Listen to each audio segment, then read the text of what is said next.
Hi, and welcome to the Orgdev podcast. So, what if the future of HR isn't about getting a seat at the table, but actually redesigning the table altogether?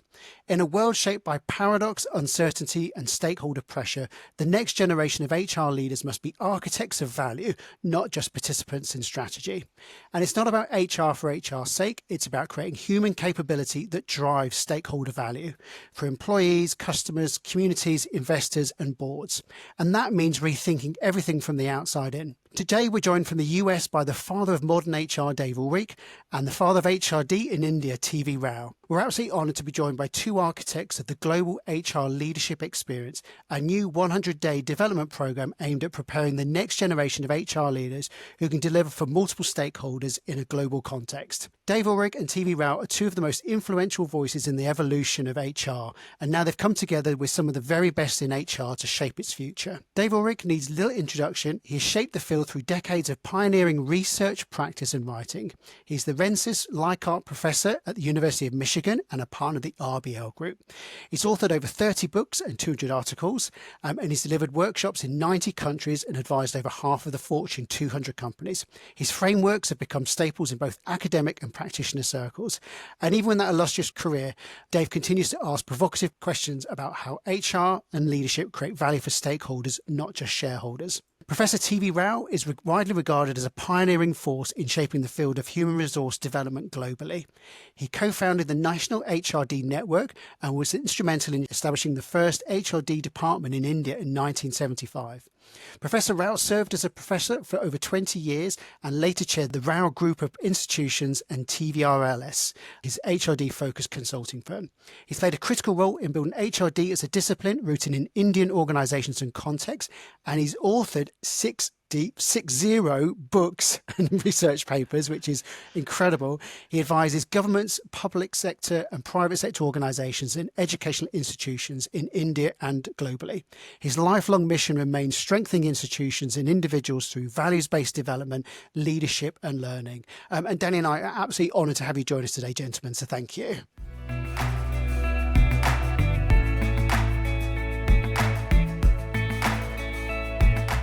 As Gary said, we're delighted to have you with us. So just to kick us off, so you've both kind of shaped the field of HR and OD for decades. As you look at the profession now, what feels most urgent to you about how we develop our HR functions and our HR leaders? Well, I think we have seen in India, at least HR go through a whole series of stages. The first stage when we started human resource development was largely focused on personnel administration and a little bit of welfare, employee welfare. When we did our work with Larsen and Toubro and asked people what kind of performance appraisal we want to, that is how we started. Most of the managers said that if we have to perform, we want the organization to create conditions for us to perform, which means help us to be committed to the job, which means you should understand our needs and things like that. So we came up with a 3C framework at the time, which is building competencies constantly. We didn't use the term competency at the time. That was not the currency.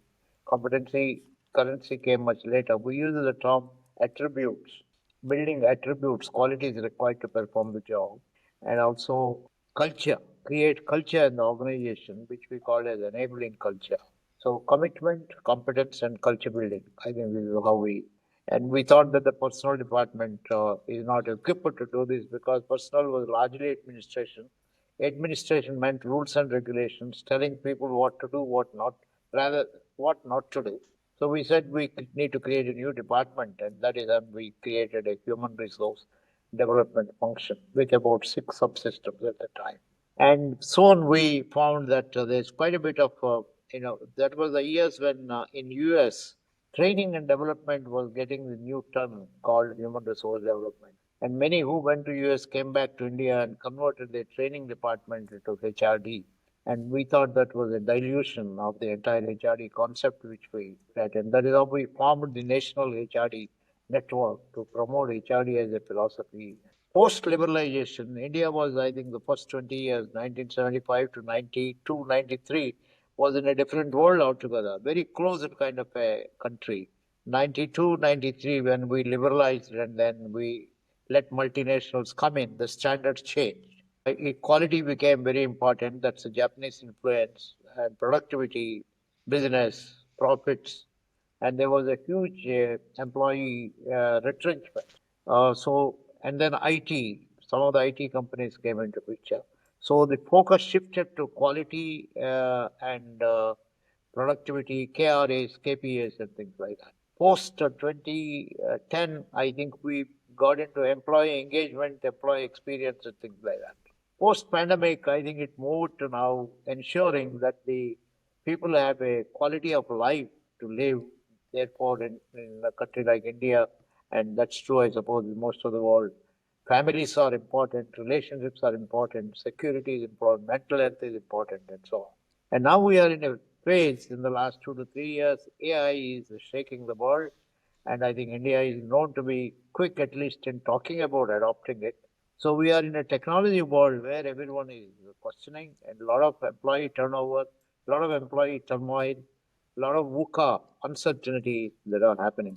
So HR has phenomenal challenges. I see it as a lot of opportunities for HR, because for me, people and business are two sides of the same coin. You can't do business without people. Business is meant for people, and it is people who do business. So I think that's the way it is.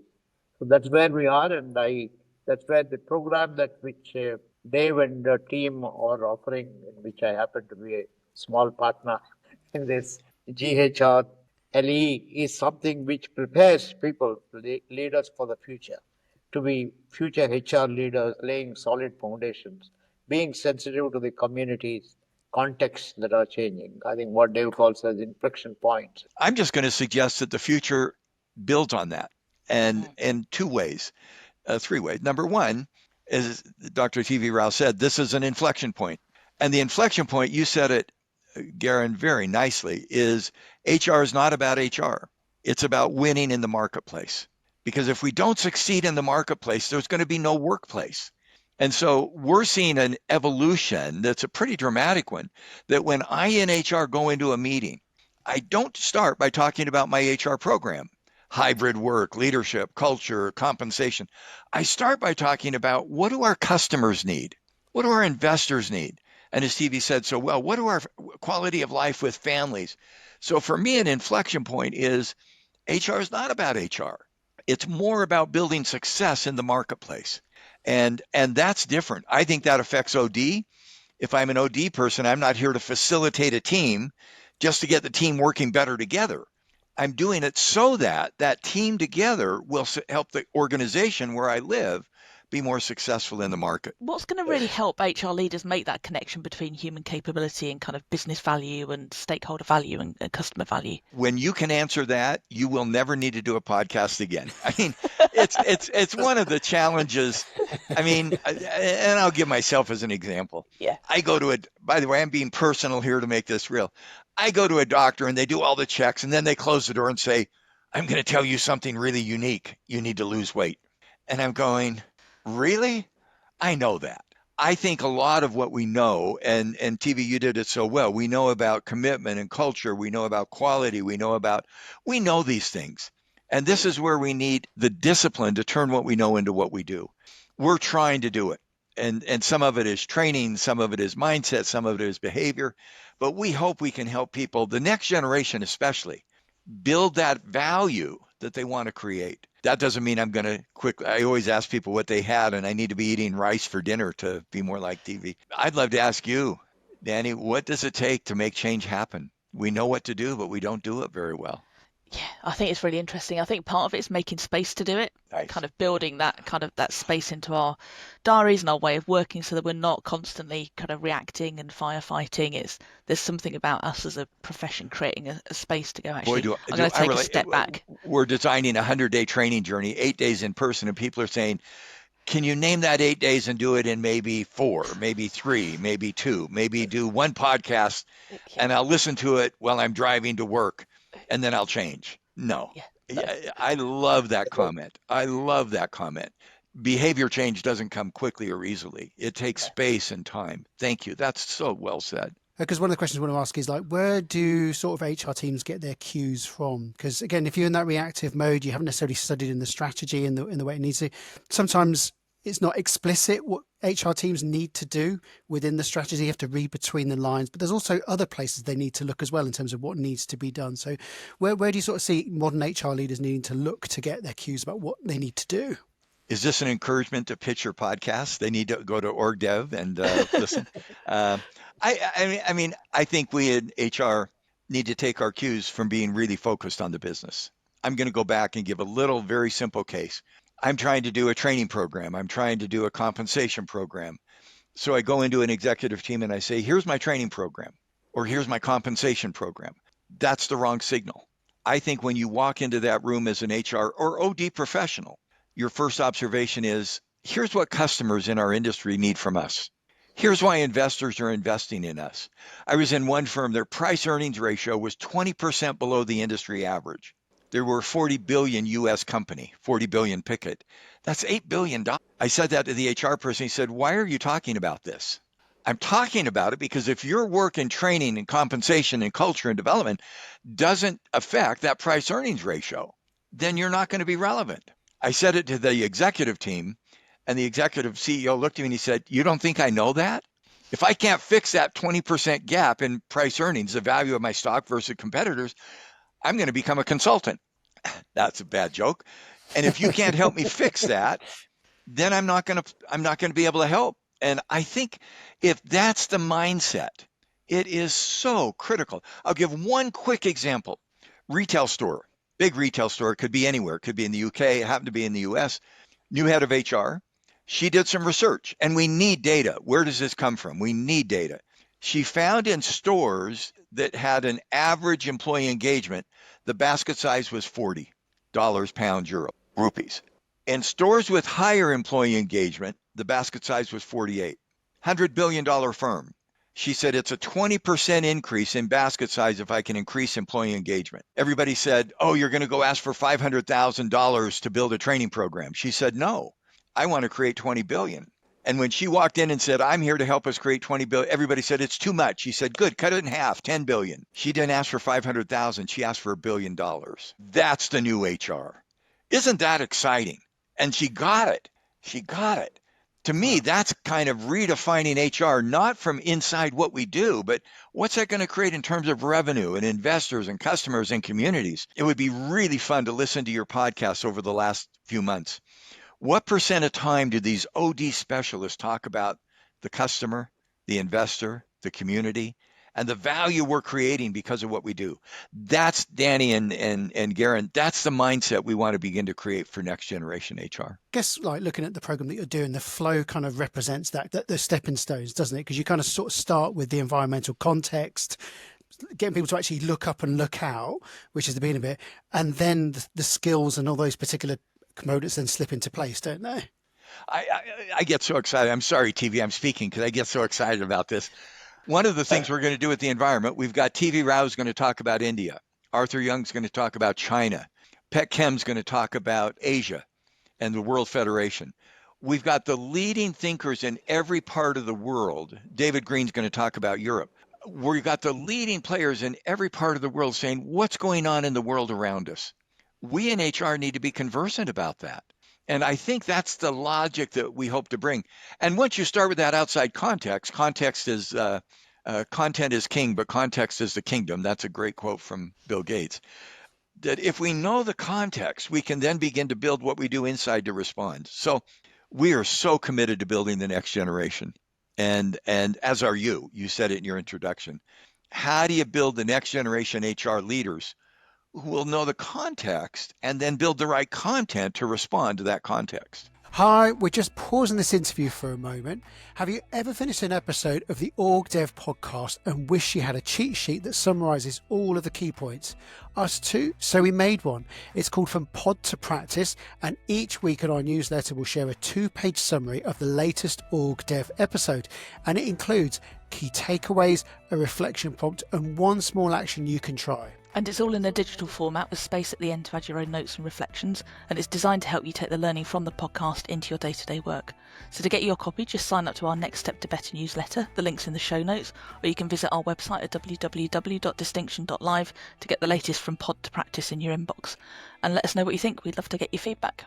Question just for you, Dr. Rao, is as you've come together with other leaders from other parts of the world, what are you sort of seeing as like sort of common challenges that are facing organisations at the moment, and what are sort of unique to India and Southern Asia? In India, there is not one set of HR people. There are lots and lots of quite a variety in the HR. But one of the issues with which most HR people are stuck, at one time, they were not at all business driven. They had no idea of business. They were largely number driven, and they treated people as numbers. Thanks to, I think, Dave and also a number of us who started talking about HR as a business partner, there was gradual shift of focus, and people now started looking at business, and they think that they have a good role to play. But even there, many of them are driven by, again, numbers. I would still think that they are target driven rather than business driven. I think that's where there is a biggest challenge. Earlier, you asked the question, how do we get this mindset to change? It takes time, but I think we'll have to get them to audit themselves. I know this is something which we introduced. Can you take some time off? Look back, see what you are doing, see what others are doing. Can you learn? Can you understand the environment in which? I think this is something of a big challenge, getting people to take time off, think, reflect, learn, and then plan to redo things. I think this requires quite a bit of a mindset change. I think we are at this. I think there are some good examples across the globe. So I think that's something which we are working on. And interestingly, in India, HRD and OD work as two streams, different streams. There are a whole set of people who were influenced by NTL and started also an association, the Indian Society for Applied Behavioral Sciences. And they run ODCP program, Organization Development Program, which is purely process driven. They only sensitize people to processes, and they just don't get into any systems. In fact, they are quite anti-structure, anti-systems, and so on. HRD people, on the other hand, are a lot more systems driven, a lot more structured, and we're trying to marry both these. When we started the first HRD department in 1970s, we said OD should be a part of HRD. Every HR person should be a process consultant. If you have to build organizational capabilities, team capabilities, you need to be sensitive to this. Now, this happened because Uday Parikh, my colleague, who is my senior consultant at the time, he is no more. He died in the year 2010. This is the 100th year we are celebrating his centenary. He came from a background of both, and he worked with NTL. He was the first Asian fellow to be put as the NTL fellow, and worked with agriculture, with rural sector, with education, and so on. So I think this impacted us. Both of us were teachers in terms of our own background. I think that is how we could see for us, HRD is a philosophy, is a value, as a whole orientation.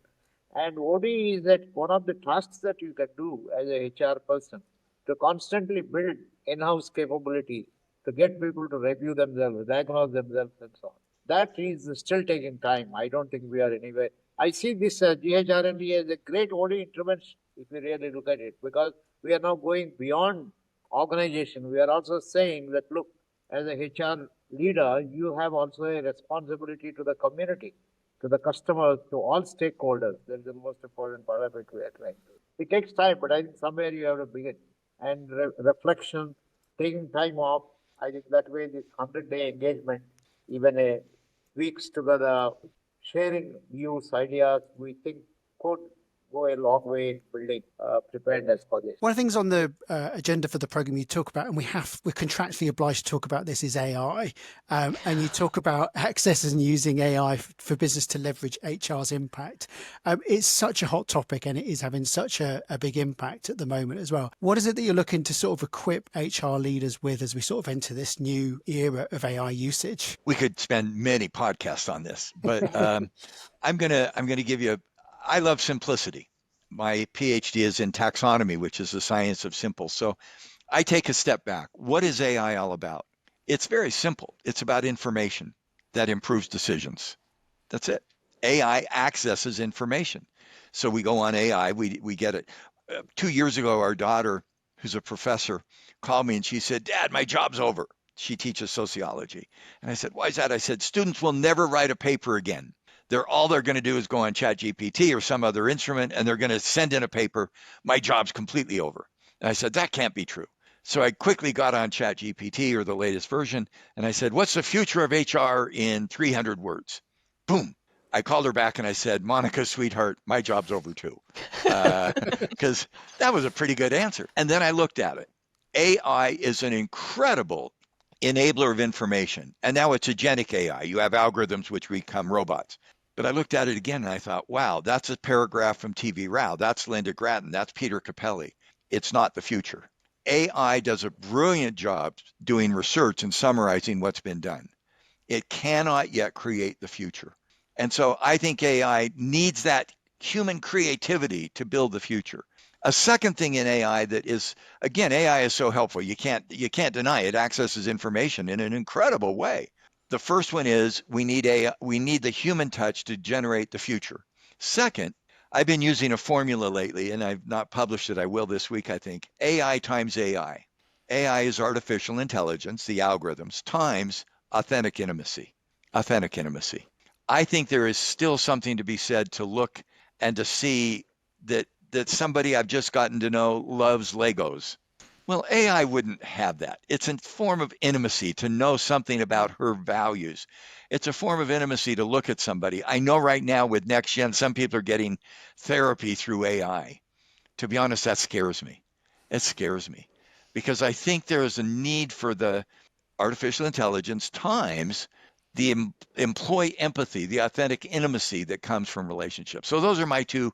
AI is phenomenal. You can't deny it. Do you feel that HR has a role to play in helping organizations shape the doctrine around AI? Because you can easily tactically fall into AI and it can sort of make micro decisions, but the ability to sort of take a step back and say, what is the role of AI? Is it to enhance human performance or to save costs? Does HR have a place?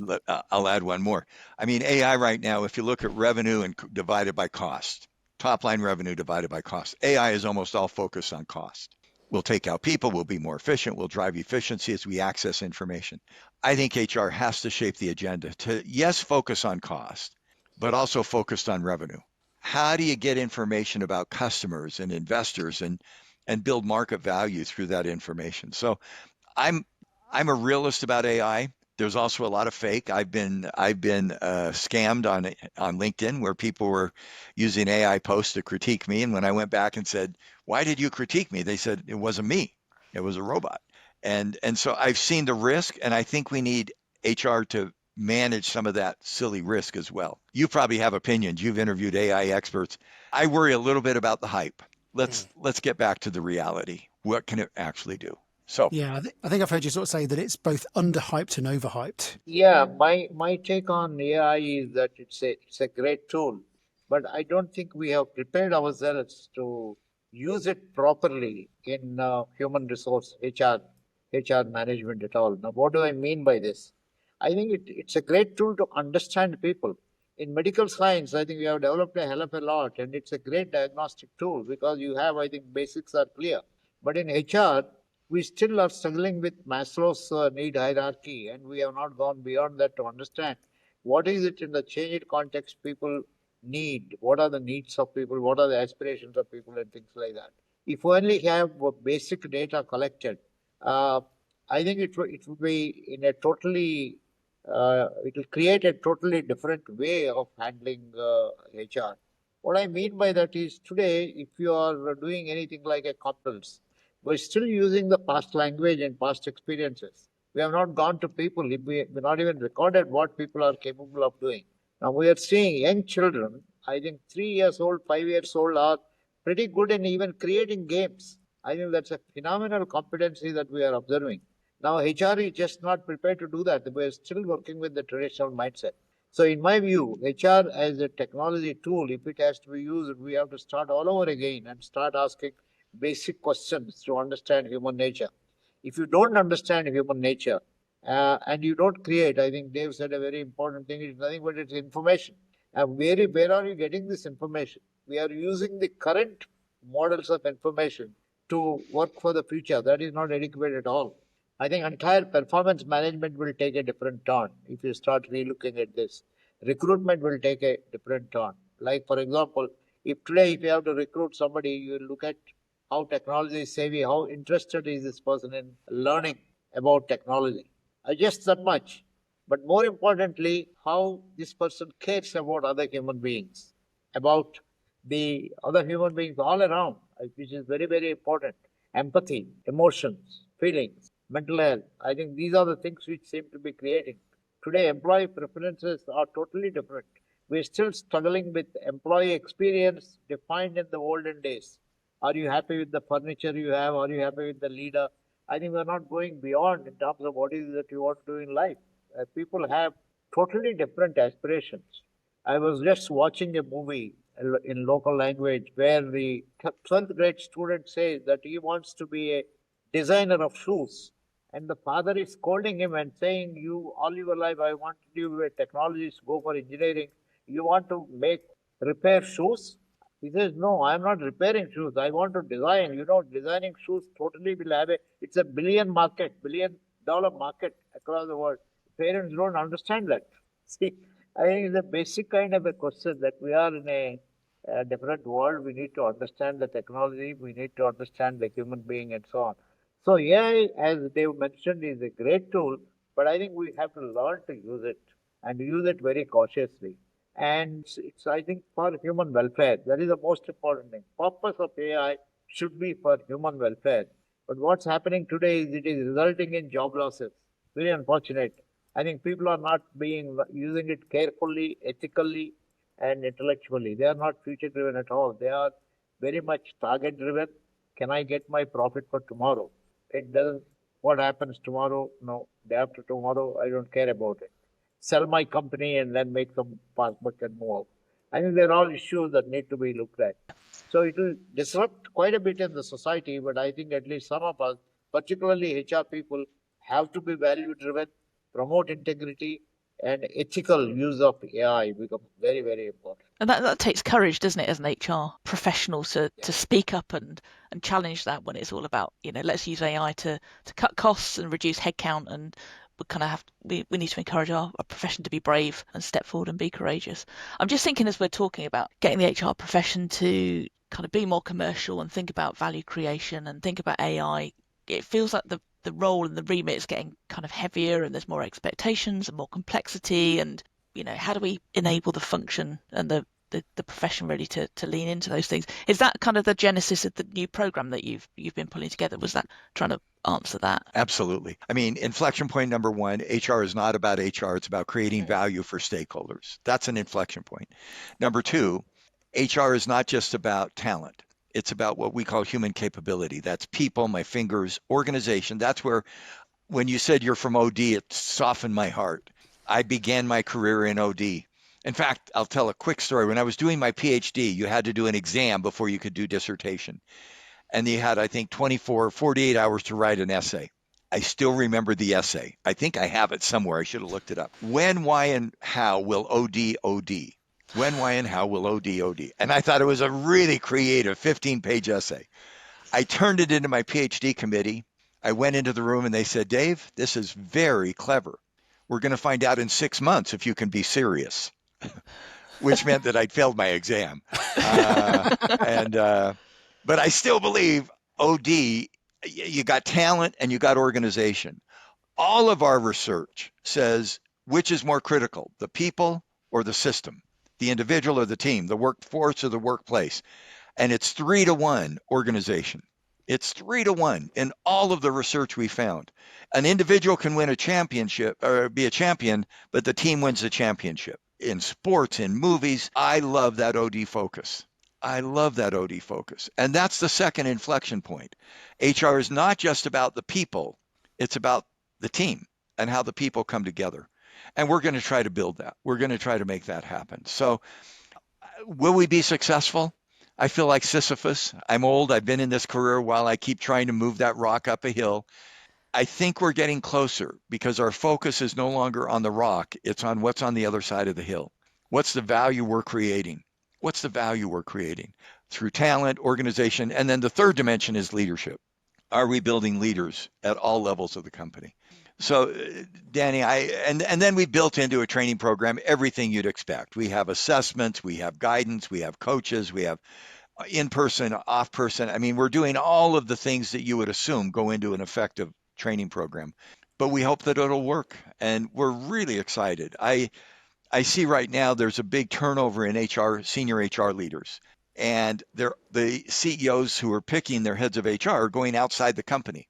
I think that's unfortunate. We want to build a trove of future HR people, many from OD, many from any area, who can create stakeholder value for their company. And the program actually has sort of a unique pedagogy to it, doesn't it? Because it is like a 100-day program. It's different kinds of platforms of bringing people together and whatnot as well. And that's quite different to a lot of programs that are out there. Was that sort of designed with intention to make it stick over time, was it? Absolutely. I mean, the goal here is not just an idea, it's an idea with impact. And changing, and that's what scares me, is a lot of people say, oh, I'm going to listen to this podcast and my life will be changed. I don't want to pop a bubble that you guys believe, but it's not easy. I mean, I need to lose weight. The doctor tells me. I told the doctor I've carried this weight for 50 years. I'm pretty comfortable with it, and it's going to take time to change. And I think that 100 days gives us a chance to do that. And the cool thing is, everybody who attends is going to find a cohort of new colleagues. We need new people to work with, and we'll find that. So I'm so grateful for people like TV and Pet Chem and Arthur Young, and I start listing, I get in trouble. But we have really got an all-star cast of thought leaders who have said, here's the content. Can you now build a pedagogy that will help make that happen? Dave, I think we didn't talk about it. I must admit that your writings have had some impact on me. I used it to be focused on individual development. But now I'm convinced that over focus on individual development creates a society of selfish people. I think that is what we. So even in this program, I ask myself this question: what are we doing to change the organization, build organizational capabilities? I think I have an answer. I'm sure you would agree with me. Maybe you can correct me if I'm wrong. While we have let's say one participant, two participants, we suggested two people from each organization so that there can be mutual support. Even if there is one, the 30-day preparation and the 60-day follow-up are going to involve a sizable number of people through this one individual who is going to participate. That is how I see as building capabilities of the organization. While the intervention, GHRLE, is meant to build a few CHROs to be future leaders, it is taking the system along. I think we are also touching the other people. This is what I assume. Would you agree with that? Very well said. I was just saying, I think that's an important element, isn't it? Because a lot of people get sent off on public programs and they still come back to the culture that they were working in as well. So there is something around it. And one of the things that you do there is you actually get people to engage with the person who commissions the work and that they're informed and they can support. Because you do need that supportive context. Because I think Danny and I were talking about it. So Danny, you were sort of saying, well, you went away on a program, didn't you? And when you went back, the organization hadn't changed, but you had. I felt transformed by the experience at kind of an OD program at Roffey Park and went back into the same organisation, and I felt radically different and I wanted to do things differently, but the system around me just perhaps wasn't ready for it. So it's quite difficult, I think, as an individual. Well, in fact, sometimes what we found, and we've done those, I've been part of those programs. People go back and they say, wow, I was at Roffey Park OD program for 2 weeks. And I say, were you really gone? And it's hard. And we're really trying to get projects and applications that change also the personal mindset. And how do you sustain that? And then how do you weave that into the organization? You've been a part of OD. I'd love to ask you, what's the biggest agenda for OD to have more impact? I wrote this essay 40 years ago, When, Why, and Will OD? I'm still struggling from having failed my exam. But what's your sense? What's OD got to do to have a bigger impact? You've had 78 sessions, 85 countries. What do you sense that OD has to do to have a bigger impact? It's always fun to be the questionnaire of people who do these podcasts. No, we like this. We like this. Well, and I love learning from you. That's why we're here. Well, I think the catchphrase that all organization development practitioners have is "it depends." But I don't think that's a good enough reason for it. I would probably say that for OD, probably one of the in the 20 years I've been doing OD, I've never been asked to do OD it always comes as a problem. It always comes as an ambition or a hope for the organization. And so it is really about helping the world understand what OD does and the value that it brings. And it's not about coming up with one definition of it, because having interviewed you guys are episode 78, so that's 78 conversations, and there's no one way, and it's a very broad church, and there's a lot of different methodologies. And one of the things about OD is that it's not regulated, nor is it licensed as well, so that brings lots of variety. But I think it's really sort of starting to understand what is the value that we bring to organizations, and it's not purely about individual development, like Dr. Rao was saying. It's about the fact that you have to work with the system. You have to have an appreciation of it and how it works, and that you have to change those things around people in order for them to change as well. I'd build on that, and I think some of the things we talked about earlier in this conversation about really kind of making that connection to the value creation and the point of what we're doing, and the so what and why we're doing it really matters. I think some of the unique value we bring, particularly in our work, is often when we're working, with HR functions, they're quite siloed.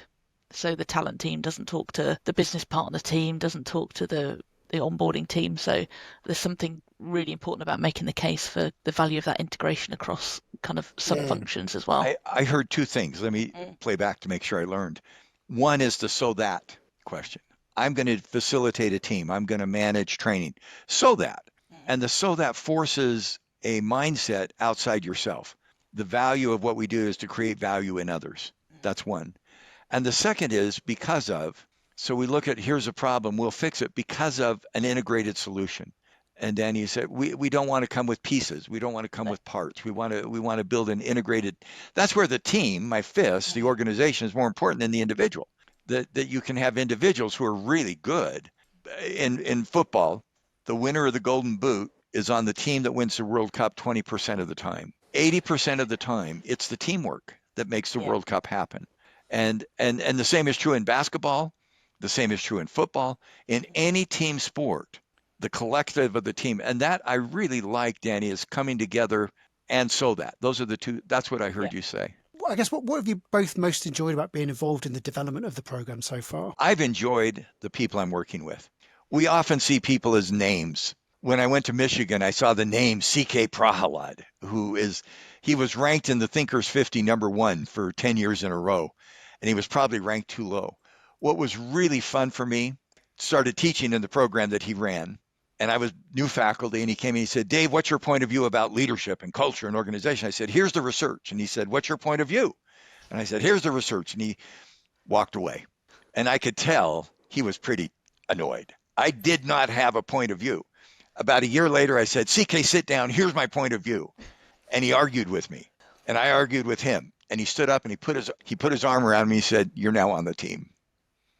I don't want somebody who can parrot other people's ideas. I want somebody who can create a point of view that shapes others. That's what we found. TV Rao, Pet Chem, David Green, boy, I just Pat Wright, Dick Beatty. I mean, I start going through the all-stars. These are all fellows in the Academy of Management. They're distinguished fellows, Bill Conity, the most incredible group of people, and getting to see their point of view at a personal level, not what they write and some editor has edited, but here's how they think. And when CK puts his arm around me and he says, you're now on the team, I think we're seeing the players. For me, that's been a remarkable. Wouldn't it be cool to listen to Peter Drucker think? How did you think about this? Or Ardress. I had a chance, Chris Ardress in OD. I had a chance to sit with Chris Ardress. He was a curmudgeon. He was obnoxious. And he challenged everything I said. And I thought, Jay Galbraith in Org Design. I had a chance to work with Jay. I am now working with some of the brightest and best people. Pet Chem, again, and TV, thank you for Arthur Young, others for joining us. That's been my takeaway. Brilliant. And that's an opportunity for that to be embedded in this next generation as well. Oh, I hope. I mean, one of the metaphors is come into our home, see how we think. I mean, learn with us. And I like that. TV can talk about his view, but that's been really helpful for me. Life is continuous learning. Every day is a learning. Every person you meet is a source of learning. I think we need to appreciate, learn from this. And today, I think I'm like what Dave says. I keep saying that, look, HR is not anymore the job of HR department. It is a job of everyone. we are our own HR managers. In fact, I think like you started introducing us, some people say Father of HRD, and I like Dave. I think you mentioned I have three children. None of them is HRD. Nandini, Raju, and Kritika. These are the three names based on HRD. And then I go on to say, everyone is his or her own father or mother of your HRD. You take charge of your HR. And in order to do that, the job of HR is to inculcate this kind of a continuous learning spirit. I think for me, life has been a series of learnings, and every period, like every phase that we pass it through, has offered phenomenal things. And I've had some of the best teachers in my life. I've learned a hell of a lot from all my teachers, and I'm constantly learning. When I read LinkedIn posts of Dave and a number of others, I think it impacts me. I think about it. I see where I agree, where I don't agree. If I don't agree, I will look inward. Why am I not agreeing? Is there some bias that I have? So I think there's a lot of absorption capacity to keep appreciating. I love uh, reading and appreciating others' point of view and see the similarities. I quite often see similarities rather than differences and so on.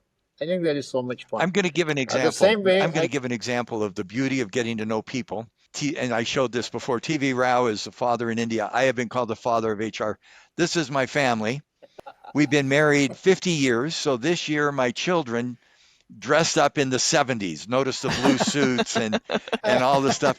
And it's kind of fun to see what are people like outside of their formal work. So that's where I am a father. I have 3 children as well and 10 grandchildren. And so we dressed up and we made fun of ourselves. I think that's fun to see how people really live and practice the principles. For me, that was CK. When CK, a brilliant thinker, I think one of the most brilliant thinkers in the world, puts his arm around me. Well, he challenges me. He said, "You don't have a point of view. I can't work with you well." But when I get one, he disagrees with me. He didn't say, "Thank you for your point of view." He said, "No, you got it wrong." And by the way, I looked at him and he said, "You got it wrong. That's not what HR is." I said, "How can you say that? Strategy isn't what you say either." And we argued in love. And we hope those who attend this program will have that experience, getting to know the next generation so that we pass it on. And that's the hope. And that really hits on an OD principle, which is like change happens through dialogue. Those exchanging of views and articulating it's so important. And that's why there should always be a place for that face-to-face of. And I guess when you do programs like this, the bonds are built far beyond the lifetime of the program, aren't they? They go far beyond it, and they become your network that you lean on in difficult times and good times as well. We know that. We've taught 100 of these 2-week programs without the 100-day at Michigan, and the network that leaves there are cohorts. And we'll create that with the 100 days. So, and that's, I think, what Danny said earlier is the importance of the connection that brings people together. The other thing that's really intrigued me is I've gotten to know these folks, and for the most part, they're older. They've done over 100 books. The HR CHROs who are presenting as faculty have been heads of HR in 30 companies. I mean, it's a remarkable cohort. Is there goodness? Is there personal goodness? We say, why are you doing this program? It isn't for money. And they're saying, I really believe that what we in HR offer is a way for people in organizations to have a better life. And if I can build HR leaders for the next generation who have that, what Dr. TV Rao said, the quality of life with family, with community, if we can help HR people build that, it's amazing. I was in a session recently with some CHROs, and I added up, there were about 30 of them. I said, the 30 of you represent 8 to 10 million employees. Stop and think about that.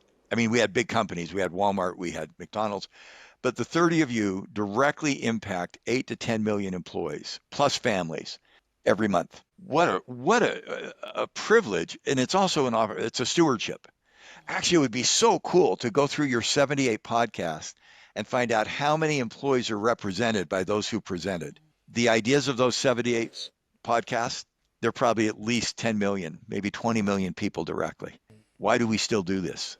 That's my passion at a much more personal level. I think I'm like what Dave says. I enjoy every bit of what I do, and I think that's so wonderful and so nice of you to have got us into this. And thanks, Dave. I think it was your suggestion that got me involved in this, And thanks a lot. I think it's wonderful. If people are interested in, because obviously I think we've just done the tip of the iceberg in terms of the coverage of what the program is about and all the different parts and all the different faculty that run it as well. If people are interested in learning more about the program or even following your extensive research and writing, what's the best way for people to reach out to learn more about the program? Go on LinkedIn. I've done a lot of books, and what we're doing with the podcast and LinkedIn is so much more fun because it's engaging. So follow me on LinkedIn. You'll see it. You'll see the program. You'll see the nomination. You'll see the design. And if you make comments, somebody said, who makes all those comments? And it's me. I'll spend 2 to 3 hours a day making comments on LinkedIn. And I love it because you don't look at who the person is commenting. You look at the quality of their thinking. And TV Rao, you said it. You want to learn. You want somebody who challenges you. I get challenged by folks, I don't know where they're from. They're from Sri Lanka. They're from Bosnia. Yes. I get challenged by folks in Iraq where I can't visit, but they're doing some marvelous work in Iran right now in HR. Marvelous work.